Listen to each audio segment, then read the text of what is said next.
তাহলে স্পেসিফিক্যালি এই যে রেসিং কবুতরের প্রতি এতটা আগ্রহ এটা কেন? চাহিদা আছে, রেসিং কবুতরের চাহিদা আছে, এজন্য আর কি।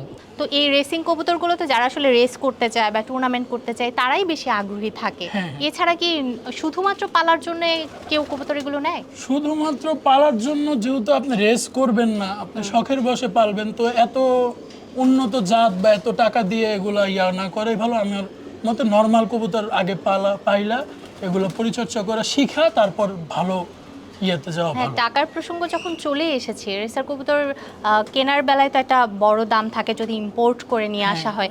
বিক্রির ক্ষেত্রে বাংলাদেশে আপনারা কেমন দেখছেন সেটার দাম? বাংলাদেশে এটা রেসার কবুতরটা কি সবকিছু হইতেছে আপনার ওর যে রেসের অ্যাবিলিটি বা ওর যে ব্লাড লাইন, এই ব্লাড লাইন যত উন্নত, রেসের অ্যাবিলিটি বা রেস করা যত ভালো রেজাল্ট করা, ওই অনুযায়ী ওটার দাম নির্ধারণ হয়।